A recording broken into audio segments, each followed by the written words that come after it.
Hey yo, let's spark a match and talk about my favorite match of all time and probably the greatest match in the history of WWE as a company.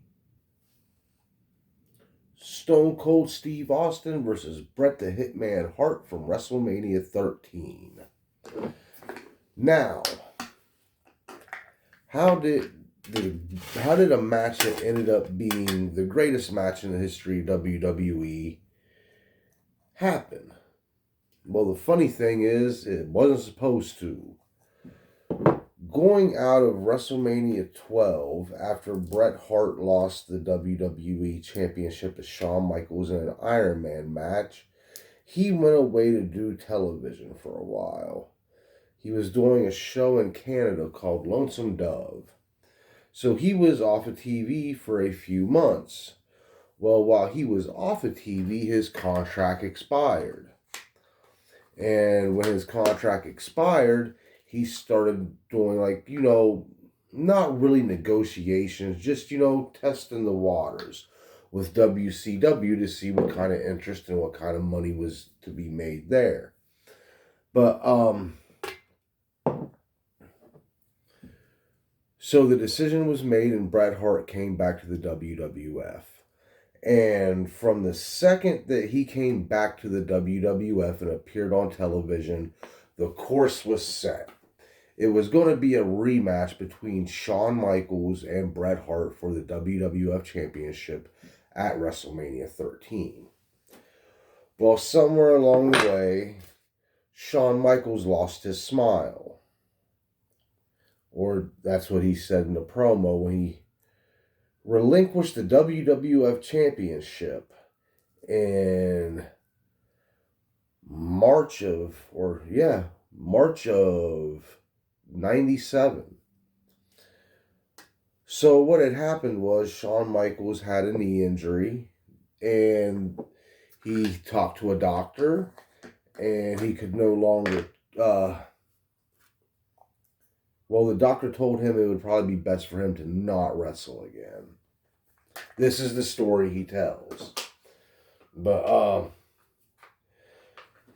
so he went on television and he relinquished the WWF Championship in a famous interview where he said he just, somewhere along the way, lost his smile. Others would have it believed that he did it because he did not want to put Bret Hart over in WrestleMania. I will leave you to be the determining factor of that. That can strictly be your opinion on what really happened. I have mine, and it is what it is, and you can have yours. So whether it was a knee injury or he just didn't want to put Bret Hart over, either way it goes, Shawn Michaels was no longer the WWF champion. And I'm sorry, that was in February of 97. Well, with the WWF scrambling for something for their main event for WrestleMania for the championship, they go into an event called Final Four. Now, Final Four was supposed to be something where the number one contender was going to be determined for the WWF Championship. Well, since Shawn Michaels relinquished the championship before the Final Four, this by proxy became a WWF Championship match involving 4 people. Those 4 people were Big Van Vader, The Undertaker, Stone Cold Steve Austin, and Bret Hart. This event came to pass because of some controversy in the previous month's Royal Rumble in January. And as everybody knows, the winner of the Royal Rumble is the number one contender for the WWF Championship going into WrestleMania. So, what had happened is Bret Hart had eliminated Stone Cold Steve Austin from the Royal Rumble. But the referees were distracted with something else, and not one of those 4 referees saw Austin get eliminated. 4 referees around the ring, not one of them saw Austin get eliminated. So, Austin notices nobody's seen him get eliminated. So he just crawls right back in the ring, eliminates Bret Hart, boom, Royal Rumble winner, going to WrestleMania. But not so fast. At the time, WWF President Gorilla Monsoon had acknowledged that event just ended all fucked up, and Final Four was going to be the resolution to this, to take the last 4 competitors that were in the Royal Rumble, which would have been Big Van Vader, The Undertaker, Bret the Hitman Hart, and Stone Cold Steve Austin, and put them in one match. And it was actually the very first 4-way match of that or any multi-man match on WWF television at the time. Never happened before. So Bret Hart wins the Final Four and wins the WWF Championship, only to lose it the very next night to Sid on Monday Night Raw due to interference from Stone Cold Steve Austin. So, the next week on Raw, or no, the week after that, or was it the next week? I can't remember. Like I said, I don't write none of this shit down. I just come on here, I break up some weed, we smoke weed, and we talk. But,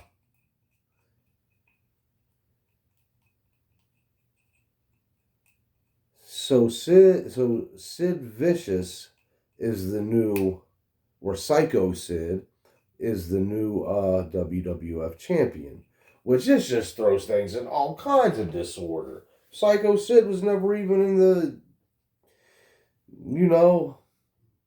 but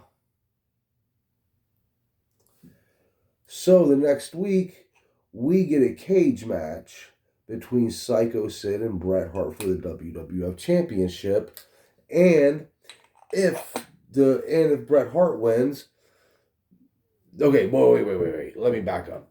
After that match, the WWF goes to Germany.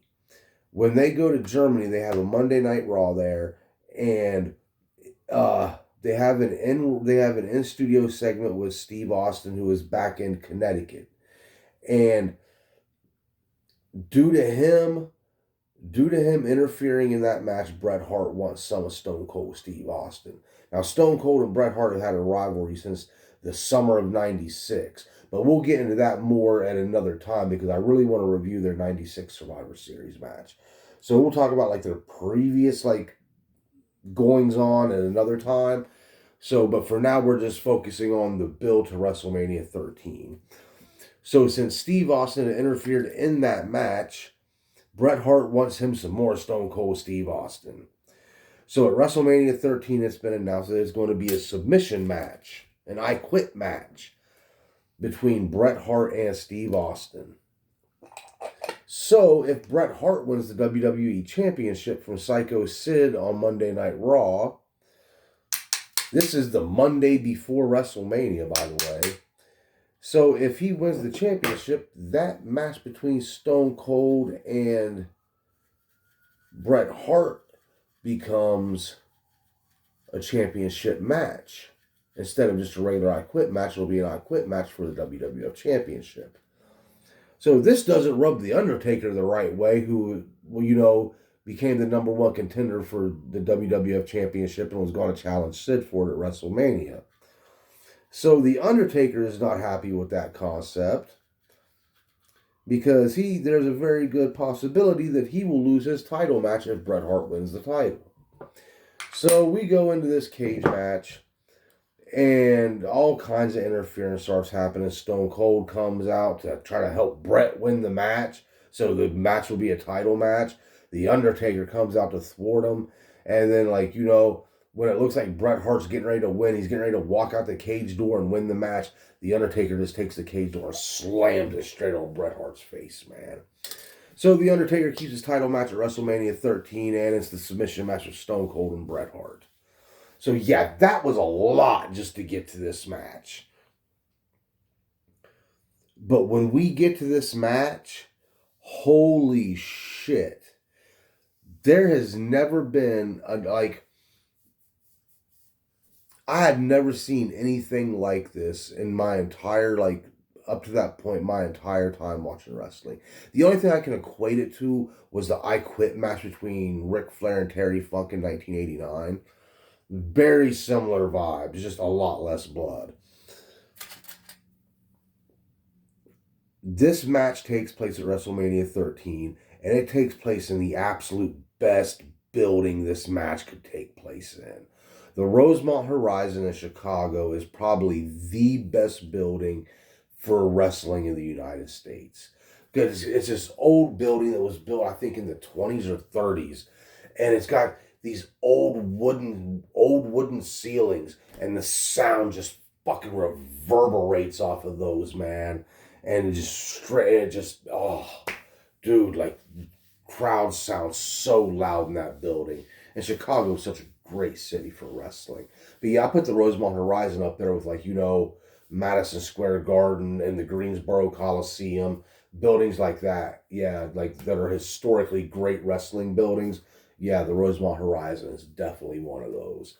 And man, this crowd was hot. Like, the story told in this match, okay, people think that Stone Cold won King of the Ring in 96 at Austin 316 and it was just boom off to the races with him. No, man, it wasn't that. You guys forget, just 2 months after that at SummerSlam, Steve Austin wasn't even on the main pay-per-view card. He was on the pre-show. He was wrestling Yokozuna on that pre-show. I mean, yeah, the Austin 316 got him a t-shirt and got him all that, but that wasn't the launching pad.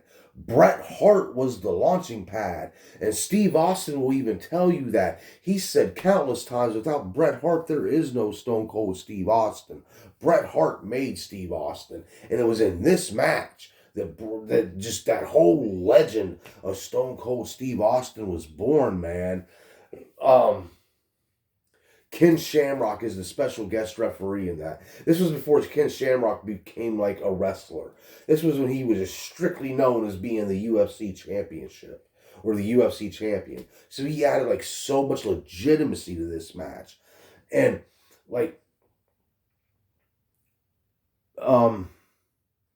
people had been starting to cheer Steve Austin some, going into this. A lot of people had liked his attitude and his promo style, and just it was good shit, man. And when Bret Hart came back, there was this different edge to Bret. He got he kind of took these little digs at Shawn Michaels, and they were both baby faces. That's something that you would expect Bret to come back and say, okay, I lost this match against Shawn. I have respect for Shawn, though, yada yada, typical babyface shit. But no, Bret came back and was taking digs at him, man, which was really uncharacteristic of Bret Hart. So that Bret Hart character was going through this change, man, and you can see it. And when he got screwed at the Royal Rumble, he would just bitch and bitch and bitch about being screwed at the Royal Rumble. And man, when he got screwed in that cage match, this is why I say, man, check this out, man. Bret Hart is the father of the Attitude Era. The greatest era in the history of professional wrestling, which Bret Hart was involved very little in. But he is the father of that era, man. After that cage match, Vince McMahon came in the ring and he was like, well, Bret Hart, you must be awfully frustrated right now. And Bret Hart just shoves him down because nobody had ever touched Vince before. Vince was people just knew Vince as the announcer and nobody had ever touched him, man. Bret shoved him down. He said, frustrated isn't the goddamn word for it. This is bullshit. Right live over television, bro, this wasn't now. This was in the 90s where you didn't hear that on over the air cable television, man. Oh, I gotta roll this joint. But so there was this different edge to Bret Hart where he was just not the. He wasn't becoming a coward. He was just becoming bitchy. Like, the Bret Hart that always, like, okay, you win him in the ring, you lose him in the ring. No, that was gone, man. It was like, okay, I got screwed, I got screwed, and fuck you for not noticing it, man. So, like, you had these two characters that were going into this match, and they were on this simultaneous kind of character shift happening at the same time. So Stone Cold walks in as the heel, as the bad guy, and Bret Hart walks in as the hero, as the good guy. But that's not how this ends, man. By the time this match ends, Stone Cold Steve Austin is the biggest babyface in fucking professional wrestling, and Bret Hart is the most hated dude in wrestling, man. All within the span of one match in a 20-minute period. In a 20-minute period, all of this happened. Now, if you are a wrestling fan, which I'm sure most of you are, you all have seen this match before. And you know just what a perfect match this is. But if you're somebody that's on here just because you know me personally and you're not a wrestling fan and you're just on here to support me, man, dude, go watch this match. For real, you will not regret this whatsoever.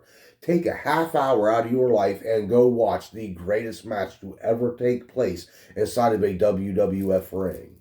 And that's no bullshit, man. Like, for real, I purposely waited until tonight to watch this match. Because I have not watched this match in so long, and I was like, no, I'm not going to watch this until I make a video of it. Because I haven't watched it in a while. And, I'm getting ready to watch. Now, the WWE, starting this year, are starting to induct matches into their Hall of Fame, just like the UFC inducts fights into their Hall of Fame. And the very first match inducted into the WWE Hall of Fame is Stone Cold Steve Austin versus Bret the Hitman Hart from WrestleMania 13. That happens in 2 weeks. They will be there to have their match inducted into the Hall of Fame. And this makes Bret Hart a 3-time WWE Hall of Famer. But for real, if you want to go see a violent, beautifully violent, well-told story of a match, right now, we're going to light this joint up. We're going to go watch Bret the Hitman Hart versus Stone Cold Steve Austin, and my personal favorite match, and without a doubt, the greatest match in the history of the World Wrestling Federation, or WWE, or whatever you call it. I will still call it WWF until the day I die, probably. I don't know. I'm just old. Fuck it. But yeah, let's smoke a joint. Let's go watch Bret the Hitman Hart versus Stone Cold Steve Austin from WrestleMania 13, and then just sit back and enjoy, man.